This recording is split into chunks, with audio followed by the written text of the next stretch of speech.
And I just realized my mic was muted. No. Let me do that again. Welcome, everyone, to another exciting adventure on the energy that surrounds us. I'm your host, Michael, and tonight's guest is making her second appearance on the show. I am super excited about that, and we are going to delve into some old topics in a new way and some new topics. So, you guys are in for a huge treat. She has had a few things popping up lately that we may or may not get to get information about. It depends on what she can and cannot talk about. Gotta love the paranormal field. hmm So with that, I am going to turn it over to the one, the only Sasquatch extraordinaire, paranormal, unbelievable Michelle Heaton. Hi. Welcome back. Thank you. I'm glad to be back. This is awesome. So, for those, well, I was going to say, for those who haven't, well, they can just watch the last episode you were on for your intro. You want to Mhm. just jump right into what's been going on with you? Yeah, I guess. So let's see. Since the last episode, I took a trip. Oh my gosh, I took a trip. I took my daughter down to New Orleans for the winter, and that was fun. Lots of weird stuff going down in New Orleans. It was really heavy. The air there, it's really heavy. The energy is it's a lot of stuff going. I don't know how to explain it. It's a lot of stuff going on there. Kind of dark, dark energy. And we were there for a month, and we were staying in an area where when Katrina had hit, it had devastated the neighborhood. And my friend, he's a friend from when I was younger, like high school age, and his wife and their kids, they lived there. They bought the house right after Katrina hit, and he has a construction business, so he renovated it. It needed renovation. And as soon as I got there, I actually, on my way down there, it was really interesting because I had a friend who passed away about 10 years ago when I was pregnant with my daughter. And um, she comes and goes to me. She comes mostly in my dreams, like all the other mediumship experiences that I have. I always have them when I'm sleeping. And I was in the car and I was going through Arizona, and I remember I felt hands on my shoulders. And so I knew that somebody was with me. So I said, "Who's with me?" Because at first I thought maybe it was my grandma, because she shows up a lot especially when I'm driving. And instantly, my friend Angel is her name. Her favorite song came on the radio, and it was like way out of left field. It was like, um, it's the song Patience by Guns N' Roses, Oh, you know, yeah. and really random. Like they don't play that on the radio all the time. And so that came on, and I was like, instantly, I was like, Angel. Well, it was kind of funny because the guy that I'm going down to Louisiana to see is her ex-boyfriend. So I guess she decided that she wanted to come with me, and she was there with me the whole time I was there. Um, I got down there and I was there for a couple of days, and I would hear voices at night when I was sleeping up in one of the rooms. I was upstairs in this room that didn't have any windows or anything. They, like I said, they renovated it, and it used to be like a balcony, and they enclosed it, and made it into an extra bedroom. And I would hear voices in the middle of the night. And then I would walk through the house. And one day I was walking through the house and I heard a slam. And I turned around and looked. and there was a picture laying right in the middle of the floor. And so I walked back and I looked up at the wall, and the picture had to have flown off the wall. Like it didn't, it had the sticky stuff on the back of it. It wasn't hanging on a nail. It had the sticky stuff. And so instead of sliding down the wall, like, gravity would, uh, Right. make it fall, it flew, I would say about 6 feet off the wall and landed right in the center of the hallway. So it kind of did like this kitty corner kind of at an angle 6 feet off the wall into the hallway. Um, that happened. And then there's other really weird things. We celebrated Yule. And during Yule, you have to write notes to people who have passed. And then you tie them to the Yule log and you burn them. And that's how they get their messages. And so I had written my notes to my grandma and some other people. And I wrote one to Angel. And we tied them all to the Yule log, and we're burning the Yule log. We're having a good time. I don't drink or do drugs or anything like that. So, most everybody was sober. I was sober. And so I'm sitting there and, I'm just being my bubbly self and I'm telling jokes and everybody's laughing. And it was really funny because whenever I would tell a joke, I could hear Angel, and she had this most distinctive laugh. She would throw her head back and she'd go, and every time I would tell a joke, I would hear her laugh. And I'd look over at Jason and I'd be like, "Are you hearing this?" And he's like, "Hearing what?" I'm like, nobody else could hear it but me. But it was awesome. So in retrospect, I got to spend Christmas with my best friend. That's So what it's that, all about. yeah, it was really, really cool. It was really awesome. So that kind of made me feel a little bit better about being in New Orleans, because New Orleans was for me, it was just a little more intense than what I'm used to. It is. Like the lighter energy is really what I, enjoy being around. So I think it's the energy of all the different religions, I guess you could say, or faiths, yeah. intermixed with a huge amount of history. And so all of that is just mixed together. And then you add in the hurricanes Hmm. that come ripping through too, and adding that energy. It's like, yeah, it's like a vortex of just Hmm. endless mixture of all kinds of who knows what. And that's exactly what it felt like too. It was just a mixture of everything. I could literally be walking down the French Quarter and I can feel this and I can feel that. And then I'm like, ooh, and I can feel it in my stomach and then feel it in my head. It was in my heart, even, it was just a big mixture of energy for sure. And what always cracks me up is Las Vegas is known as the city of sin. And I'm like, I actually was one evening in New Orleans before a conference I was at on the outside of New Orleans. So we were walking up and down one of the streets back and forth because we didn't go very far. But I'm watching and I was like, this I think is really the true city of sin because I just see random people and they will just lift their shirts up and adjust everything. And I'm like, what in the world? You're just letting everybody on the streets see you do this and nobody seems to care. They're all like, whatever. Yeah, pretty much. I was kind of And it surprised. wasn't Mardi Gras. Yeah, right. Yeah, exactly.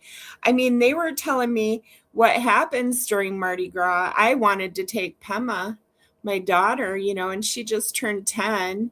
And I thought this is going to be really fun for her. And they're like, oh, this happens and this happens. And I was like, Yeah. we'll leave a little early. You know, we had other places to go. So, Say that till she's older, if you're going to take her yes, there. exactly. Yeah. So, yeah, so we went up to Tennessee, and that was really cool because I got to do some bigfooting up there. Um, I met Daniel Benoit, and then who's from Ekbro, um, and he lives in Virginia. And then I stayed with my friend Michelle Caldwell in Kingsport, Tennessee, and she's a Bigfooter.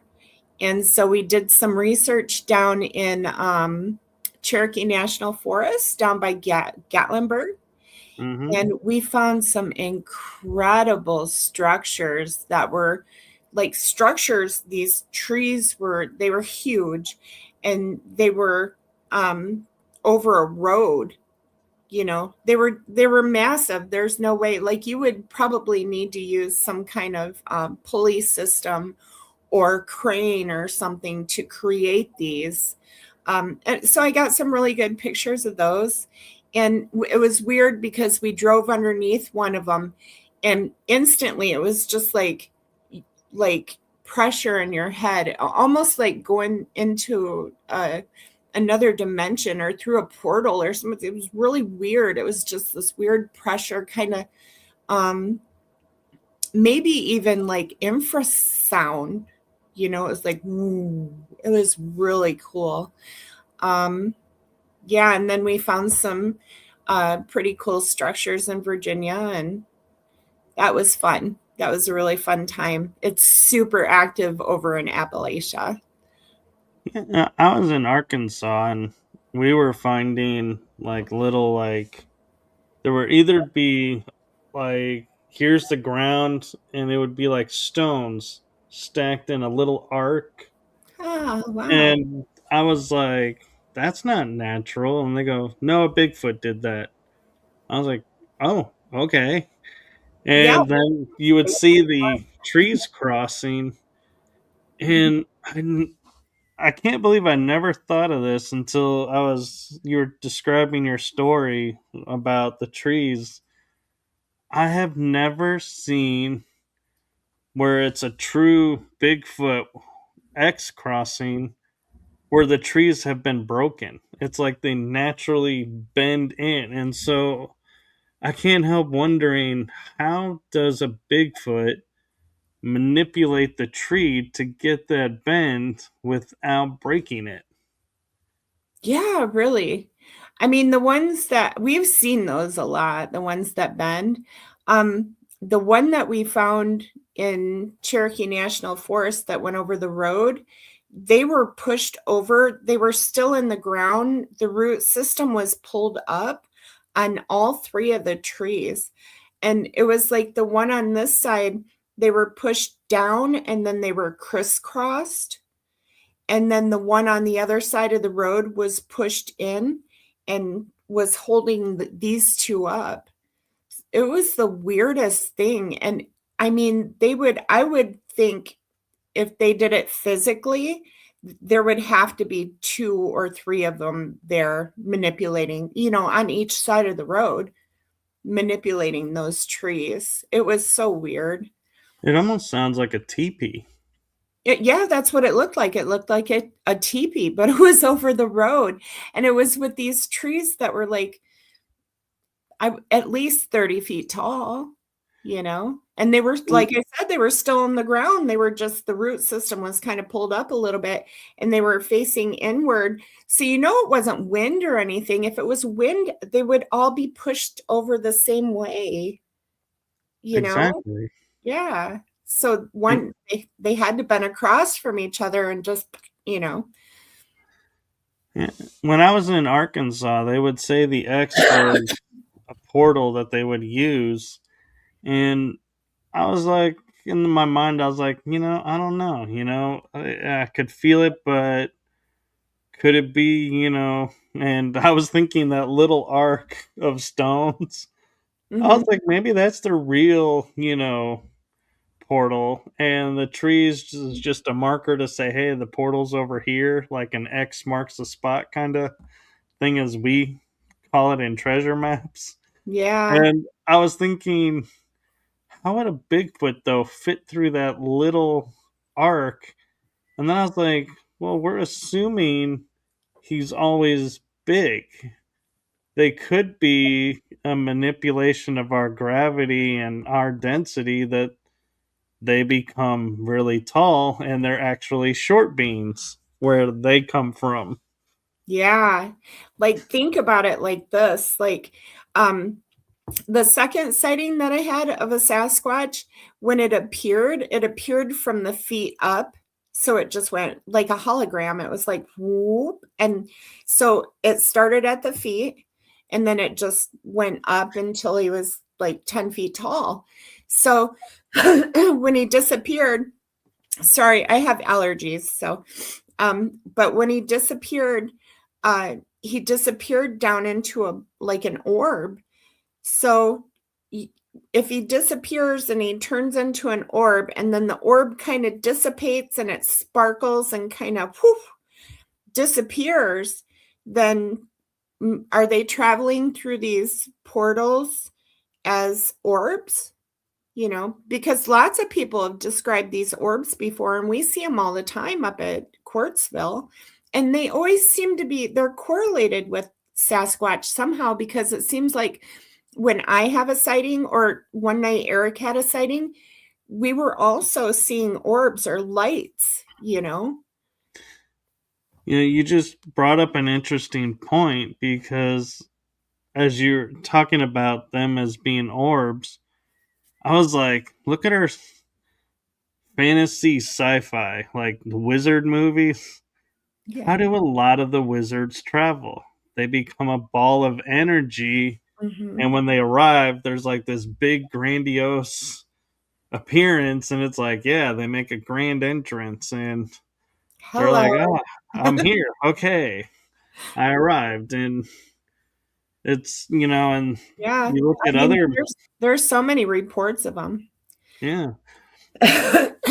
So my curious question for you, being that you live in Squatch country, when you went to Tennessee, doing it, was the energy the same? Was it different? Was like, were there differences and you think it's because it's Tennessee versus where you live? I've thought about that a lot actually, because the energy is different. At least it was for me. Um, it seemed to be much more over in Tennessee. So I'm thinking maybe perhaps there's different types of Sasquatch, and they could have different things, like maybe some of them travel as orbs through portals, maybe some of them travel as, ball lightning or something else, you know what I mean? It wasn't the same. It wasn't the same feeling. And I know that over here in Quartzville, because it's kind of like, I feel like they're kind of like my tribe. They're like my clan. I feel related to them in some way. The energy is much more loving and kind. Whereas over there, it's kind of edgier. You know what I mean? And maybe it was just because I wasn't home, but I felt like I was a stranger there. You know what I mean? They didn't know me. And also, there's the fact of when you're at home, you're going in the mountains and you're like caretaking their land with them. And so you're connected to the land there. And so in Tennessee, you don't have that connection and or maybe grounding like you do at home is a better term. And so that could be why it seems different. And going back to the portal idea of where the trees, crossing our portals, it often makes me wonder, is there like a genetic code or marker, because how many people walk around those X's or walk through those X's? Nothing happens. But a Sasquatch is able to travel through. So, how does it know a Sasquatch from a normal human? Yeah, does it know or does Sasquatch know how to use it? You know? Yeah. Because Sasquatch are on a different I'm convinced they're on a different frequency. So, if that's the case, then they would know how to be interdimensional. You know what I mean? So, they would know how to use the portal. They would know how to live in the forest and manipulate energy and everything else, you know? See, everybody, I would always talk about this a long time ago when I was first getting in the paranormal, of the fact that nobody has a clear photo of Sasquatch, Mhm. or there's no, like, you can't go and say, oh, here's Sasquatch's home. And I would say, because they're not from here, they're from somewhere else and they're visiting us. And why they would choose to visit our world right now, I don't know. But, I uh, know. and you Mhm. and you think about it, and I even said to somebody, those photos where it's blurry, portals are energies. So if you have one energy here, one energy here, there's this field pulsating between the two. Mhm. That's why when you see him blurry, is it because he's in that field and he's like phasing in and out, and that causes the blurry photo. And somebody was like, that is way too scientific. I Yeah, but don't know about that, but that's what it is, though, it's science, you know? So, I believe that. I also believe that. I believe that's why all of our pictures are blurry because they are not fully here, you know? There's yeah, something about their energy that, makes it blurry. and I was reminded of something the other day, and you might be a perfect person to ask this because you're living near there. You're not at Yellowstone, but you're close to there.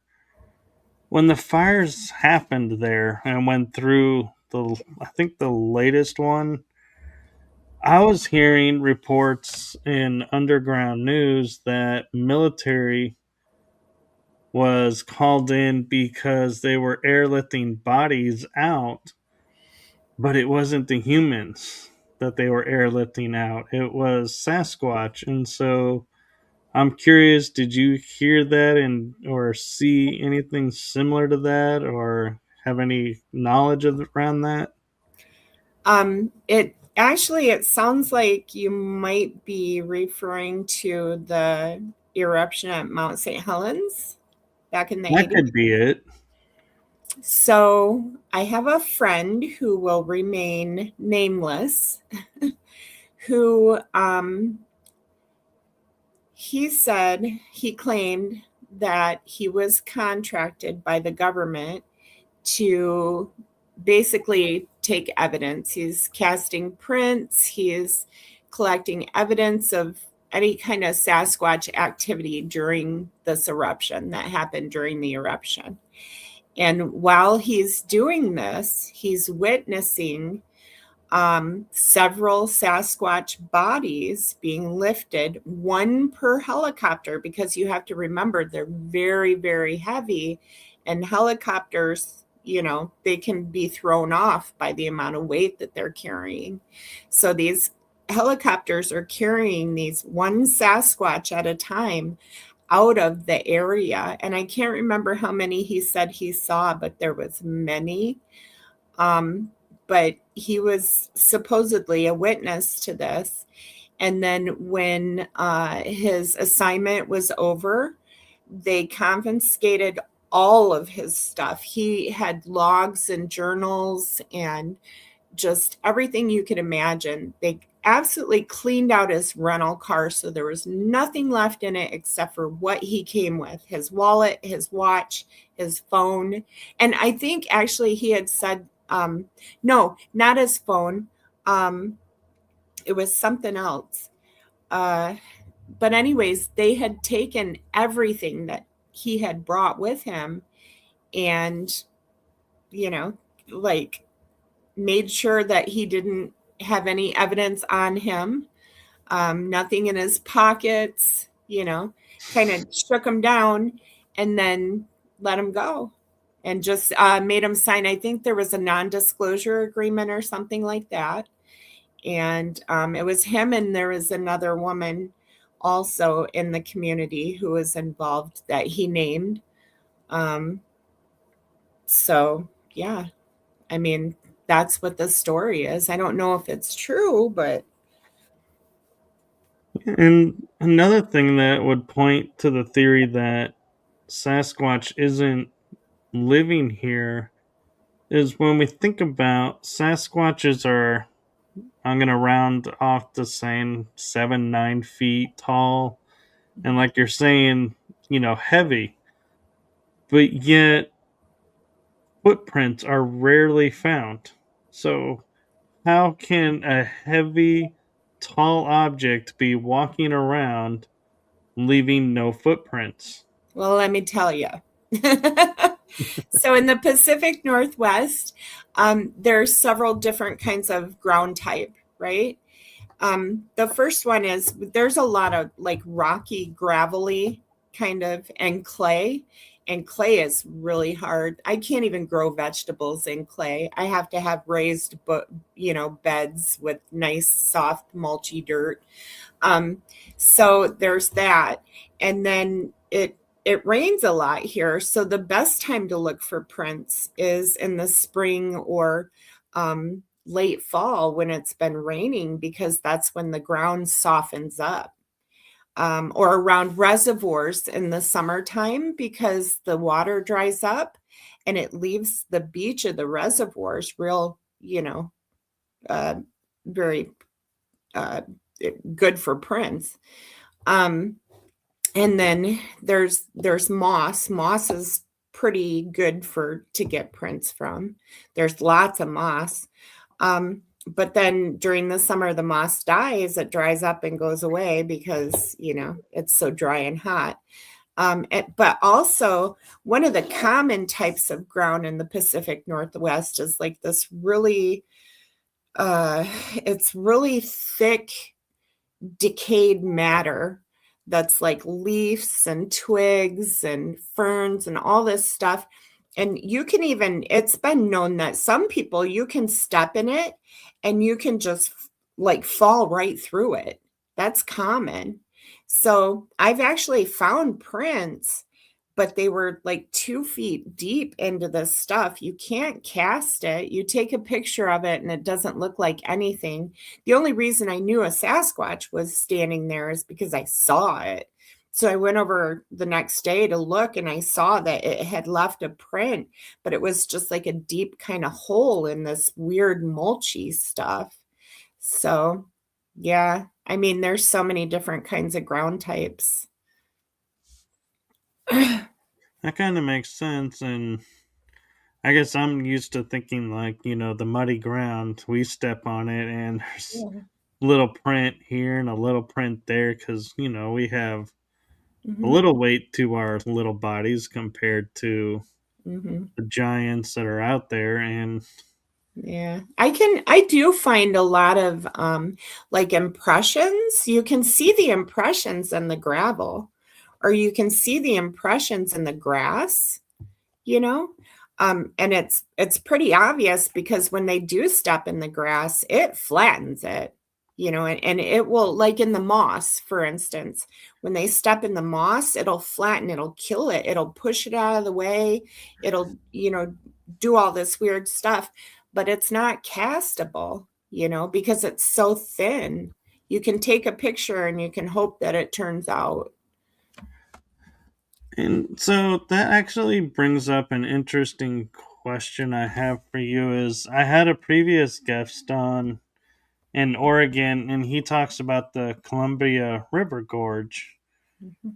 and how there are actual newspaper articles in the 1940s because of the nuclear plant near there that cryptids were being created by the government, the Department of Energy, you know, put out a paper in the paper, don't approach a super croc that escaped from our facility. We're, modifying these so that they'll protect this asset of ours. And I was like, wow, they actually admitted to making cryptids. And so I can't help wondering,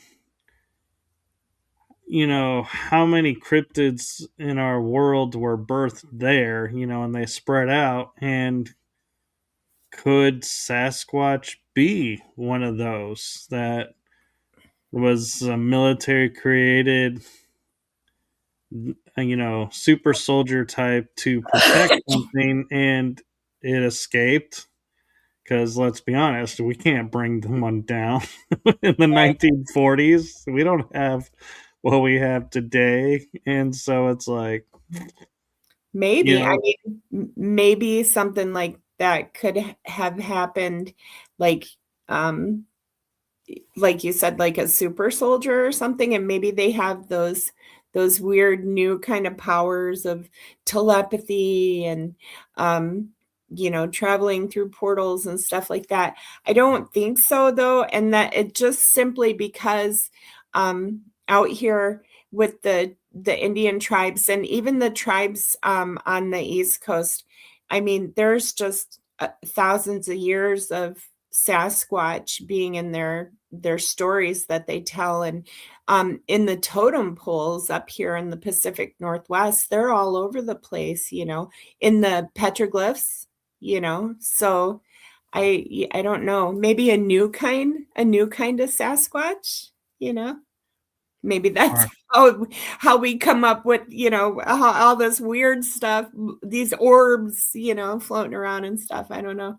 or the orbs may be the originals, and Yeah, the ones that can't go into orb form are we'll the call them super soldier. hybrid version. Yeah, hybrid, there you go. Yep. Yeah, totally. I believe that coulda happened, maybe. Why not?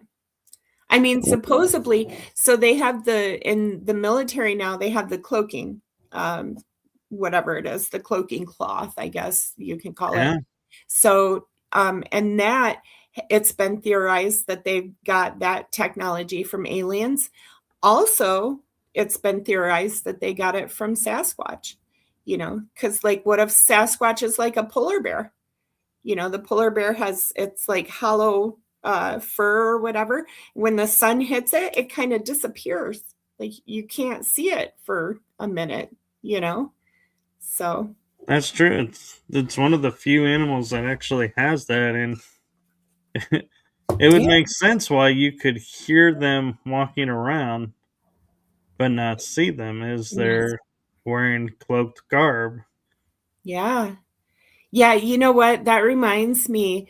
So this past weekend, we had our first Girls Gone Squatching event, right? So it's this really cool event that we came up with, that Sweet Home Sasquatch came up with, Girls Gone Squatching. So we went out, it was four of us girls, and um, the first night, nothing was going on. It was pretty quiet.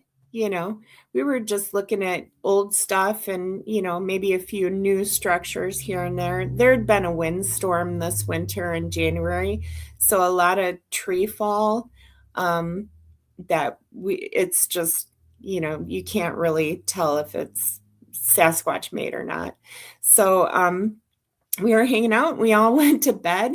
It was about 2 o'clock in the morning, and I heard something walking around outside our tent. And so the next morning I woke up. It only lasted about 5 minutes, and I really thought it was one of the girls using the bathroom. We set the potty tent up behind our tent. Um, And so I was asking everybody the next day, were you guys walking around the tent like by my head? And they're like, no, nope. We were sleeping.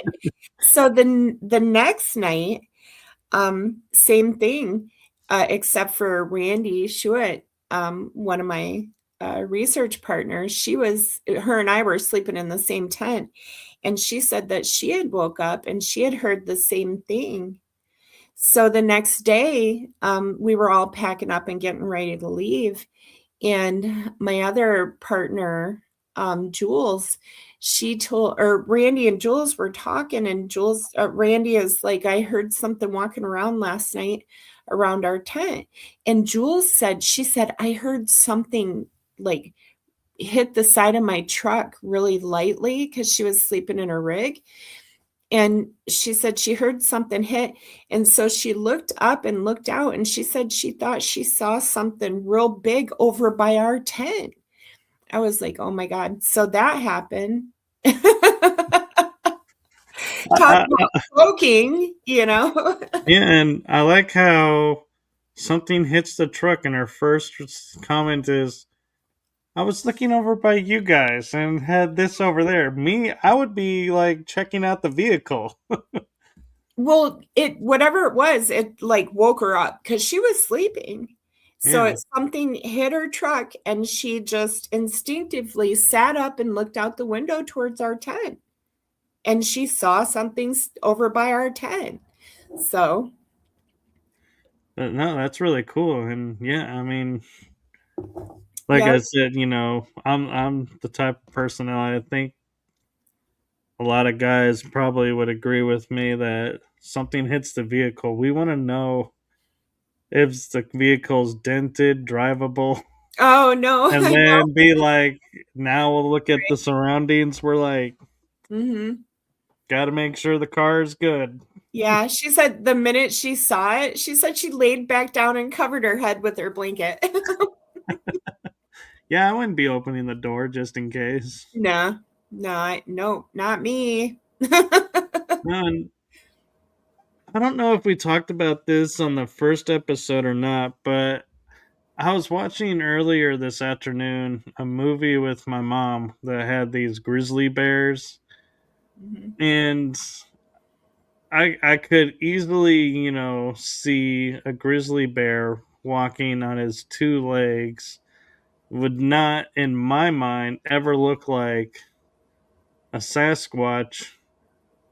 But I mhm, wonder though, with like kids, would they be able to make the distinguishment? And so, could a lot of the tales, and I don't mean to make it sound like kids are lying, but mhm, they don't understand maybe yet, say like a 5 year old's not going to go, oh, look, grizzly bear. They're going to mhm, say there's something tall and hairy out there. And so parents are going to go, Sasquatch? And maybe not bear. And so could, that be some of the claims and why some people, are like, they're really prolific here, but no evidence, no structure, no like X's are in the area, but mhm. yet a lot of reports. Could that be what it is a misidentification? Absolutely. I believe that. Yeah, I think a lot of things are misidentified. Bears, and then if you think about it too, like what was that one kid? That little kid over, I think it was in Tennessee, where he went missing, and he came back and said that a big bear took care of him while he was gone. And he was only what, like 3 or something? So, instinct, like he thought it was a bear. Like when I was a kid and I would have the dreams of Sasquatch, at first I didn't know it was Sasquatch. I didn't know what it was, and I didn't know how to describe it or how to explain it because I didn't understand it. So I just thought it was like a boogeyman, you know? So I don't know. Maybe. I mean, a lot of it's probably misidentification. Like with Dogman, I don't think, my personal opinion is I don't think it's Dogman. I think it's a misidentification of a baboon faced Sasquatch. you know? But Could I be. haven't. Huh? I said it could be, or a dog face Sasquatch that we just haven't Yeah. identified yet. Well, baboon makes more sense to me because baboon's a primate. You know what I mean? So if Sasquatch really is from the primate family, then why wouldn't it have a relative that looks like a baboon, you know? Yeah. I was just thinking like the facial structure, more like you would could look at it and go, "Is that a dog face?" And Yeah. even though it's not, and that's where I was going with dog Gotcha. face. Yeah. Sorry. But and another interesting theory I have is, I'm about to make a movie reference here, so everyone just bear with me. Mhm. So there there was the movie Star Trek Insurrection, Mhm. where they had an outpost in the side of a mountain and the rocks where it was cloaked so it looked like the face of the mountain. And they're watching these people walking amongst them with cloaked clothing, observing to see if, they're ready to, be added, as an asset to the Federation or not. Well, where I'm going with this is, could the Sasquatch be like a race, say, from Sirius, and they have little outposts around, like, say, Tennessee, Oregon, and so they're walking amongst studying us to see if we're ready to join out there, and we're the ones thinking we're the intelligent ones observing everything, and it's really they're the intelligent ones observing us. Yeah, why not? Why not? I know a lot of people who are, animate about them being, um, like you can't see them with your eyes, and like being always cloaked and you know, like only showing themselves to certain people, specific people, like they have all these abilities and stuff. I mean, I can't, we don't know. So that's just another theory that we need to really explore. What's interesting is I had a reading with the medium when I was a teenager trying to get answers to things in life that were just I was having knowledge of, but I didn't know what the knowledge was and what it was for. Hmm. And when you said our eyes just can't see them, it clicked a phrase that they told me, and they said, "You will understand this when you learn to see with eyes unseen." And I was like, what in the world are eyes unseen? What and now it's like, now I think about it, I'm like, oh, I can see the energy and see a cloaked energy walked by. That would Hmm. be unseen, and so I'm seeing the unseen. Yeah, that makes sense. And I'm curious with your interactions because I know you've had a few experiences. I know there are some people who talk about like the national parks where people disappear, that it's could be bears, could be Sasquatch, but I don't know that I give any credence to the thought that why would a Sasquatch kidnap a human? They're been amongst us all this time. Why now would they start taking people? I don't know. I mean, do you have any thoughts of, yeah, that could be possible, or no, that sounds totally anti? I mean, I've I've heard I've taken a lot of reports of people who have really aggressive encounters with them. Um, and it seems that that pattern is it's usually hunters and it's usually during hunting season and they have weapons. um Bless you. sorry. I have I have allergies, so and the tree pollen in Oregon right now is super high. So I have these, it's my nose and everything else. But anyways, I think that uh I don't know. I there's just not enough information to be able to make an opinion about something like that right now. Yeah, I'm sorry. Can I excuse myself for just a moment? I'm so sure. sorry.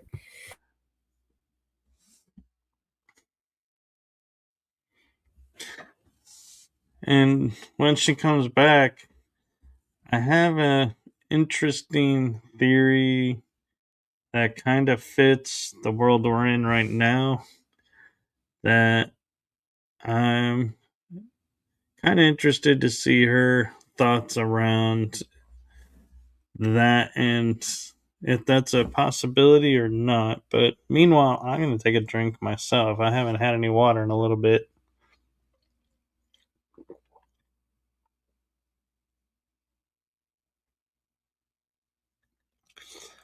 And if anyone watching has a question about Sasquatch or a theory that you want to ask Michelle about, you are welcome to put it in the chat room and we will address as many as we can. And we might actually be jumping to another topic still within the Sasquatch realm too in a little bit. So let me know if you have any questions.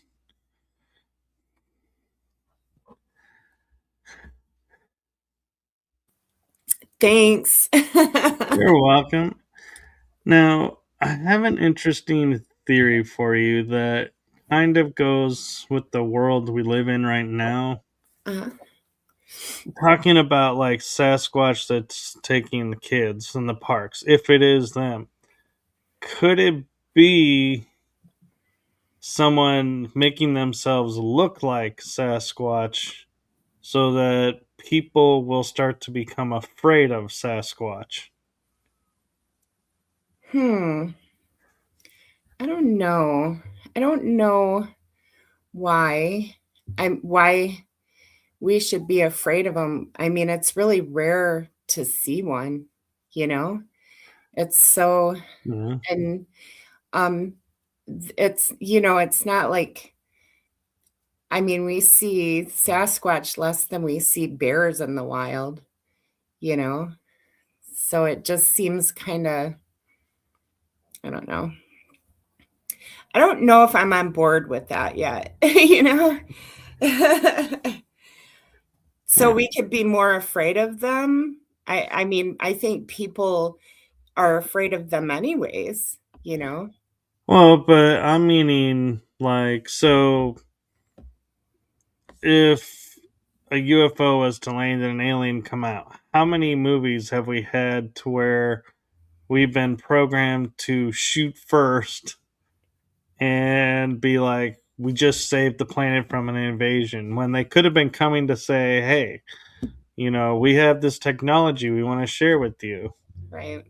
And so I'm thinking, as you have like, um, is it ESETI? No. Yeah, the ranch in Oregon that's doing a lot of stuff with talking about Sasquatch and UFO activity Mhm. and connecting with it and Mount Shasta. If they're like, hey, this is becoming a more almost mainstream. Now we're talking about Sasquatch and everyone's going out.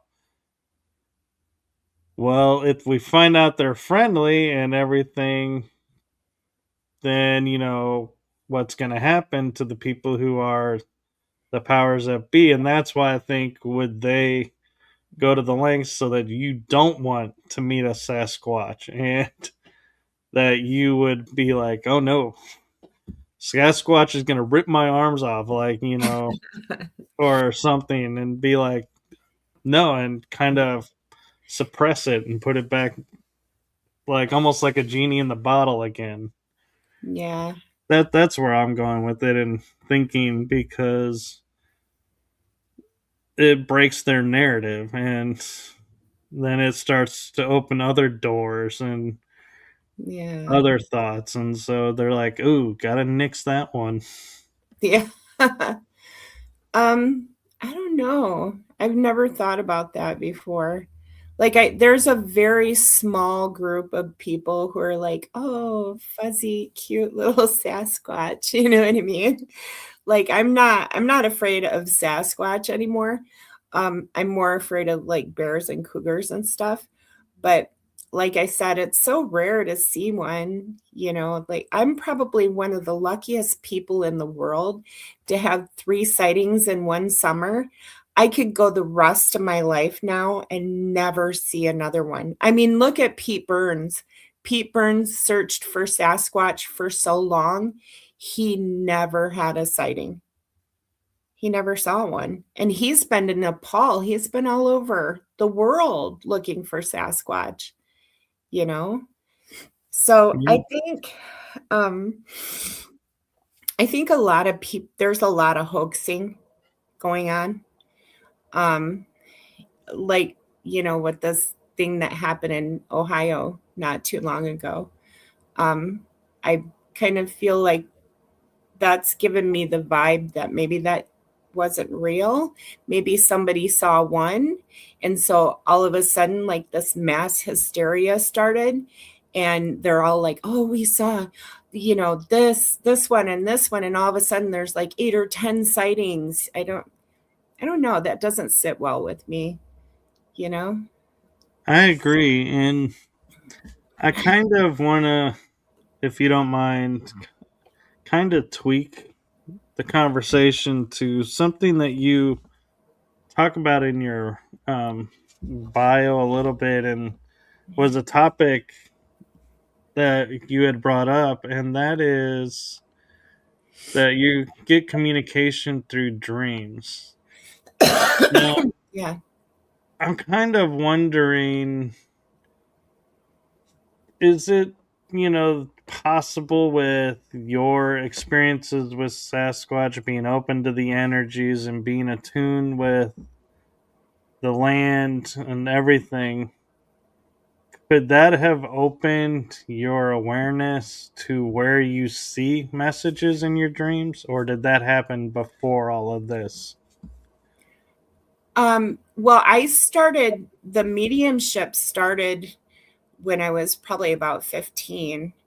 In fact, I can remember the first time I had a dream about a loved one who had passed, and spoke to them. So I started having the dreams of Sasquatch when I was 5. I think sometimes I wonder if maybe Sasquatch gave me that ability. It's possible. I don't know. You know, it's not out of the question.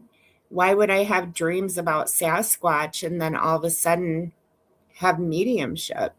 You know, why would I be able to assist people into heaven or their heaven using Reiki? You know, like it's all connected. I don't know exactly how or what started it. I mean, I think that maybe I've had past lives with Sasquatch, for some reason or another, that this has been traveling with me from lifetime to lifetime because my original dream was set in an old setting. There was hand pump water and old fixtures and oil lamps and stuff like that. So um, maybe it started in the 1800s, you know, in a Hmm. past life, and it just kind of it's followed me over, and maybe now, um, I don't know, it's all kind of um, everything's connecting for me, and maybe in my next life I'm going to be like this powerful sorceress, When the Earth goes back into the Stone Age. Yeah. So I'm kind of curious too, with having the mediumship, having the dreams, Reiki. I wonder, like you're saying, if everything's connected, what would be like the zero point that started it all?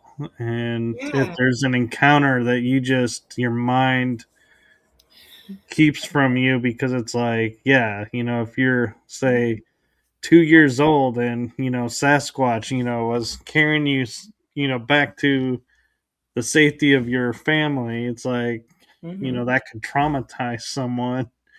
And so the mind's like, okay, we're going to wipe this out, but we're going to take all the benefit, but we just will wipe the encounter. Yeah. Maybe. I mean, I heard of somebody recently, I can't remember his name, but his experience was he had an encounter when he was very young, and the Sasquatch wiped his memory, and then later on as he got older, he remembered, and I can't remember if he went to a hypnotist or not. Something like something triggered that memory, and then he remembered again that he had had this experience, and now he's able to channel um the a Sasquatch. So, I don't know. I That's what I'm trying to find out. I'm trying to find out, like, why why is this happening to me, and how did it start, and where's it gonna go, and what's going on, you know?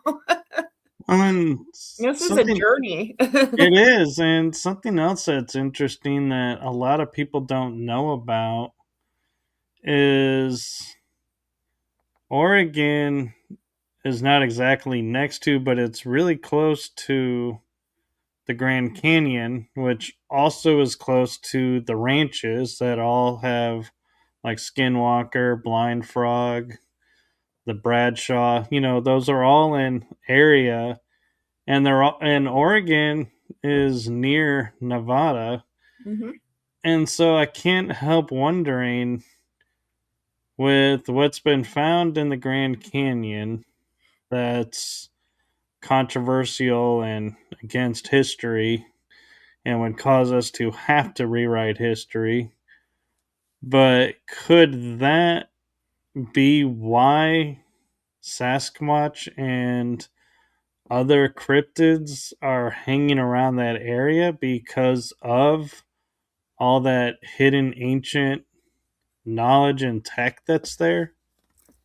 you're gonna don't laugh at me, but I haven't even heard about that yet.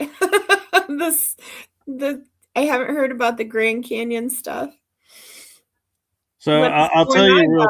down there? So what it is there's an area in the Grand Canyon that's a cave system that is marked off limits, and it's military marking saying you cannot enter here, and there's like a no fly zone over it. You can't take any vehicles into it. It's like completely isolated area in the Grand Canyon. And what early reports that were in papers before all the ability to, erase the internet and everything was there were Egyptian statues there and Oh, other type of markings that they were like, this is pre-Egyptian, but the fact that we found Egyptian statues and writing in the Grand Canyon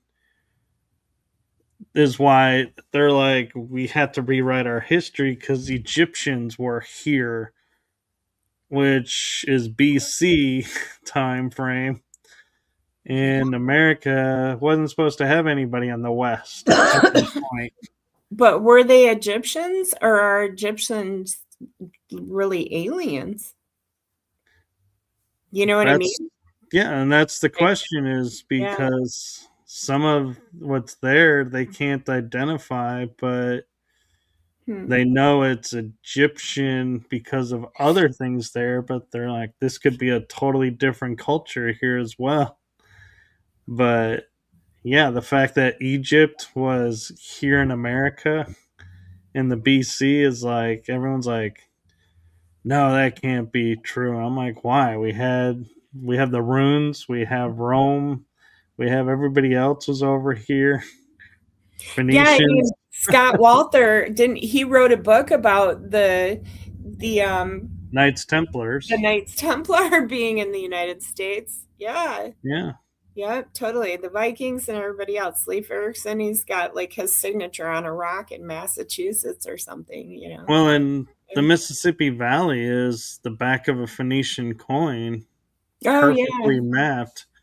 right. And somebody that was a scientist, his name is George Mitrovic, was talking about, and he wrote some books about it, that when we had the Bronze Age and everybody needed copper, there wasn't enough copper in the known world at that time to do it. So where did it come from? Well, America has the largest copper deposits. So they Michigan were came from mining, Michigan. yeah, they were mining America through the Mississippi River, hence the Phoenician coin, Yeah, telling that, and everybody. then also through the St. Lawrence Seaway, they came down to the Great Lakes and went up to Michigan and mined it from there. I So believe that.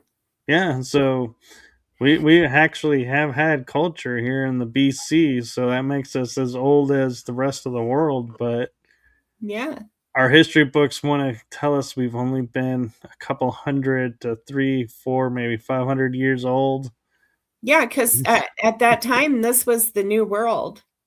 Yeah, This was known as the New World. It was untouched, you know? Yeah. and it was on the Peary's Reese map. And so, how did they know about it before Columbus and everybody? Yeah. So Yeah, it's that's what's insane. interesting. And I know we're a little bit over the hour, and I know you're dealing with your throat. Do you want to continue and talk some more, or do you want to give your throat a rest? Yeah, I'm fine. It's not my throat, it's my nose is running. Oh, okay. So so I had to go like blow my nose and clear my sinuses. It's allergies and they make me cough because my it's itchy and my throat is itchy and everything. So Oh, I thought but that was yeah, a Sasquatch call earlier. I know. I'm so sorry. I'm so embarrassed. But No, yeah, we didn't hear. I was just being funny. We didn't hear it. I'm You were good. muted. I'm good. I'm good. Yeah, we can go a little bit longer for sure. Okay. So, how did you start looking at dreams and becoming aware of like messages inside the dreams that were meant for people? Um, it's really interesting because I have, for the longest time, since I was 15, I've talked to people in my dreams. And also for the longest time, I believed that it was just a way for me um to mourn properly, like that was how I mourned. I felt bad because these people who I loved were gone. And that's how I stayed connected to them, was through my dreams. But uh, things occasionally would happen that, like, say, for instance, my best friend Angel, she had passed away, and she would come and talk to me occasionally. So she came to me one night and we were talking about, girl stuff. And I asked her, I said, "So why are you here? Why'd you come?" And she goes, "I came to get mom." And I was like, "Oh, okay. That's kind of weird, but all right." And so I woke up the next morning and my phone, I had a bunch of texts that her mother had passed away that morning. So, it was just kind of like my own little validation that this is real, that these messages are real. Um, my friend, and I didn't know it, he had a sister that passed away, and I had a dream about her. It had been a couple of months since I had seen him or talked to him.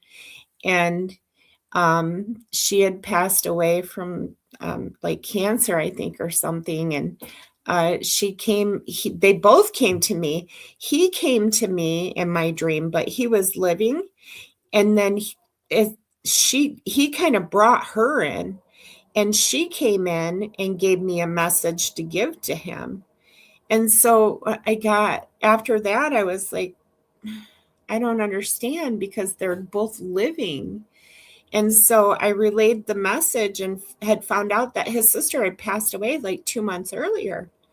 So, but it had been a long time since I talked to him, so I didn't know it. Um, so I think it finally dawned on me when I was like 40, that this is this is real and it's okay for me to start talking about it, because it's like everything is just, it's a validation now. It doesn't happen to me all the time, and it's weird because it happens when I'm napping, as opposed to like when I'm in the middle of the night when I'm sleeping. So like a lot of times I wake up at 3 or 4 o'clock in the morning. That's usually when I wake up.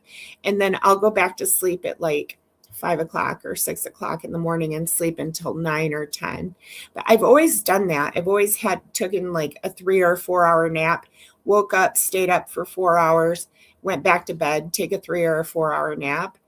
And so it happens during those weird nappy times, you know? Um, and so I thought too that maybe because it's theorized that Einstein and Edgar Cayce and like Tesla and all these other people, when they slept for really short periods of time, and they got a lot of information during that time. So they're tapping into something. They're tapping into the subconscious part, whatever the Akashic records, or, whatever it is, they're tapping into it. Steve Jobs even did it. So maybe that's something that we as mediums, or, people who do light work in their sleep, maybe that we're tapping into the same kind of thing, and it happens, that's how it happens. So that's something that I'm trying to figure out too, is like, I ask people a lot, like mediums and psychics and stuff, like, how's your sleep, you know like do you get a lot of messages while you're sleeping? Because it's something that I want to know. I'm always just trying to discover more about myself and my abilities and where they came from and how I got them, because I think that the more that I understand that, the more I'll be able to control it, because right now I can't. Like I can't control any of it. It just happens when it happens, and that's all there is to it. I got so many friends, they're like, well, like talking to Sasquatch, you have to ask them for this and you have to ask them for that and everything. I'm like, I do every day and they don't answer me. And then all of a sudden one day I'll just get like this, like they'll say something, or kind of like a thought. They'll give me this thought or something. It's like kind of like a forced thought. It's really strange. But yeah, I don't know. I wonder if they're giving you like little symbolic messages and you're not seeing it, and so they're like, Mhm. she's not getting it. She's not getting it. Bring out that cosmic 2x4. Then she'll get it. Yeah, exactly. Right. I know. Well, I have ADHD too. It runs in my family with the females in my family. And so I have that. And I'm wondering if that doesn't work as like an obstacle, you know? I don't know. I kind of get the feeling, like, well, let's take Sasquatch for an example. If he wants to give you a message, I don't think he's going to sit there and go, I can travel through portals, but man, this ADHD has got me stumped. I just can't make my way through that thing, man. I They know. did good creating that one. It's so funny because when I do get messages from Sasquatch, which is not very often, it's only happened a few times. I'm trying, but it's almost like it's like tuning a radio. Like that's what it feels like or what it sounds like. It's like staticky and it's just I'm not I'm kind of on that frequency almost, but it's so weird. It's really weird. It It freaks me is. out sometimes still. It freaks me out when I still have dreams about mediumship. The thing that really helped me was meditating, right? Um, and also when I learned Reiki, because originally I had learned Reiki because I had a postpartum depression. And so I wanted to heal myself. And so I did that, and I did yoga, and I meditated a lot. And so the meditation helped the Reiki. And then I started getting actually it started with one phone call right after I got certified as a Reiki master. One of my really good friends from Michigan called me, and she said, my husband is terminally ill, and I want you to do Reiki on him. He's passing. And I said, I would absolutely love to do that for you and for him. And so I just sat down and I started meditating. I did my, Reiki, the introduction to the Reiki, and then I started meditating, and I was instantly just with him, and I could see her in the room. Like I was with him and I could see her and everything. It just kind of, I don't know, it was like this really crazy blessing, And at first Mhm. I thought it was just luck, but then it happened again and it happened again. And I was like, wow, this is super powerful. What an amazing gift, you know? Yeah, and Randy Chouette 1438. I hope I'm Baby, pronouncing that's your my name right. partner, yo. She's my Sasquatch partner. He's asking, what about telepathic abilities? And yes, I can read that. Yeah, I don't know. My telepathic abilities are weird. It's like they're like I said, it's not they come and go, and I can meditate and not get any telepathy. But what I do have though is clairvoyance. So I can see things like when we go out into the forest. Um, that first time I remember I've been seeing things my whole life, and I used to always just think that they were just shadows and they were not there, and I was making it up in my head and all this other stuff. Um, but for we went out and I found those prints, and I remember when I found that there was a whole line of prints. There was like 50 of them, and it went all the way down this really long trail.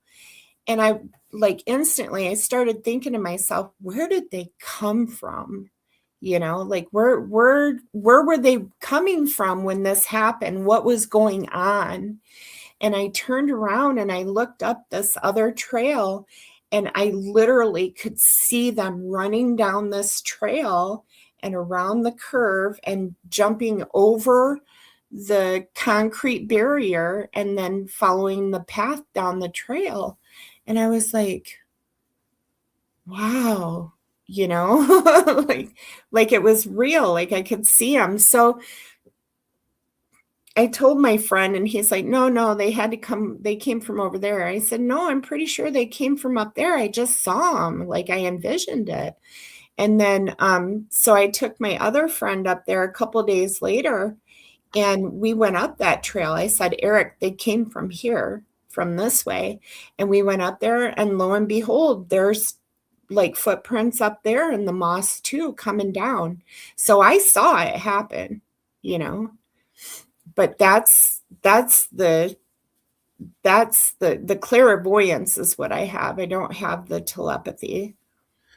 Well, I don't know because part of me, is thinking, Sasquatch, we don't hear their language often. Mhm.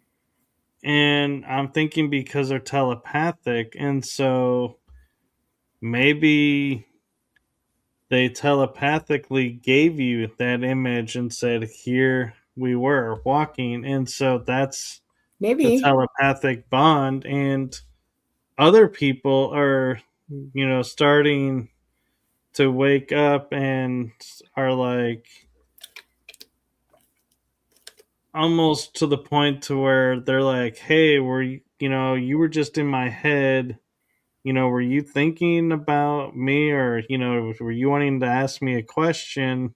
Mhm. Or they'll be like, hey, I heard you ask this question, here's the answer. And so we're learning now that we actually have telepathic capabilities. And so Yeah. maybe that's, part of your mediumship is, hey, how much different is getting a mediumship message versus a telepathic message. And so your mind and your abilities are like, hey, we're working with you to create that link, and that's why you have so many sightings and Yeah. see so much, is because they're telepathically going, hey Michelle, look down, and you're like, hey, look, there's a footprint.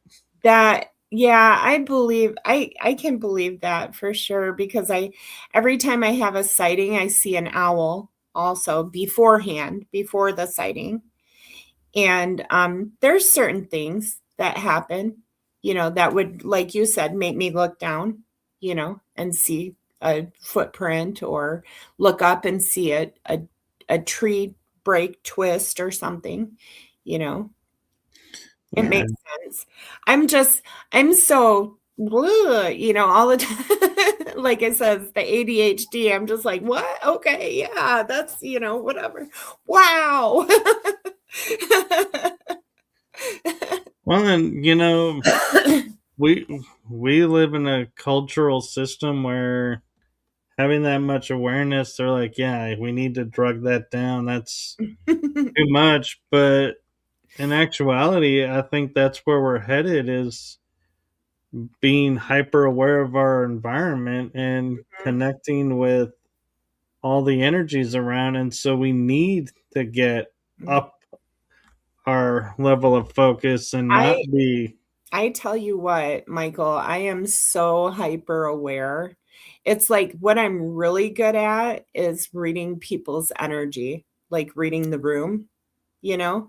I could look at somebody and I could feel it and I just instantly know what their energy is telling me, you know? It's a gift I've always had and I'm really, really good at it. It's probably my favorite gift because it really, it gives me a lot of insight. My mind went to the famous thing of, if you grew up in the 80s, 70s, Mhm. maybe even the 60s, you would see a lot when somebody would say, oh, we're watching, and they would quickly like cover up something and be like, hey, no peeking. Right? Yeah. I used to think dead people could see me naked. I would always go, I would have the mindset, if you're following me in the bathroom, that's your own fault. Yes. You are well aware what happens here, so you are at this point. I'll use the term buyer beware. Doesn't count to you because you know. So you have opted in for that experience. Yep, exactly. Yeah. Oh my God. I remember I would just I would shut the bathroom door and lock it, and then I just stay covered, get into the shower, drop my towel. Yeah. I always find that funny that people are like, oh my God, there's a ghost running wild. Quick, get in this room and close the door. uh, well, I know, right? Like, what is the door going to do? Like, oh man, they learned to close that door. you God, know if only I what, could turn that handle. what really upsets me, I have to say, this is one of my pet peeves, is that if you're going hunting for ghosts, why are you afraid? You know what I mean? Like, that doesn't make any sense to me at all. I've seen ghosts since I was a child. Like, ghosts are the least scariest thing to me in the world. Like when Yeah, people run from them and they're like, ah, and I'm just like, yeah, it is. So, with that, on that note, where can people get a hold of you if they have any other questions about Sasquatches or Reiki, mediumship, dream all the communication? mystical stuff. Yeah. Yeah. So I'm on Facebook, obviously, Michelle Heaton on Facebook. And also, I have the Sweet Home Sasquatch page. I shortened the name. It used to be Sweet Home Oregon Sasquatch Research Group, which is like a huge mouthful.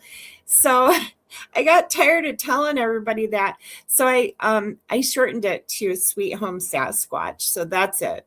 That's just Sweet Home Sasquatch on Facebook. It's a private group, and also on YouTube as well. We don't have a lot of videos right now, but that's going to change because I just got a whole bunch of really cool equipment. I got FLIR, I got night vision, I got GoPro. Man, Yeah, I'm doing it up this summer. well, that'll be something to watch. Yeah, I'm excited to use the FLIR. I already got something on the FLIR that was pretty cool. I posted it in the group, so yeah. Yeah, so thank you for coming back on and sharing with us more of your stories and adventures. Thank you for having me. It's always a pleasure, Michael. I hope I can come back. Oh, for sure. And from my heart and the heart of my shows to you, thank you for what you're doing for not only humanity, but for Sasquatch and all the other energies around. Thank you.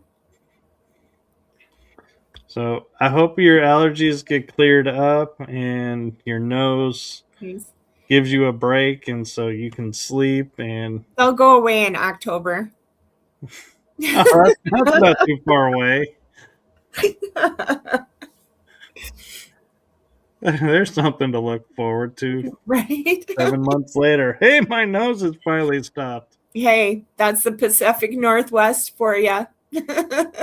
Yeah, that's Yep. true. Yep. All right, well, be well and many grand adventures to you. And we are going to say good night and thank you again. And everyone, have a wonderful week. And wow, tomorrow is April. So be prepared for the April showers. And the April Fools. I actually have a show tomorrow, so no fooling. Namaste. Namaste. Good night, everyone.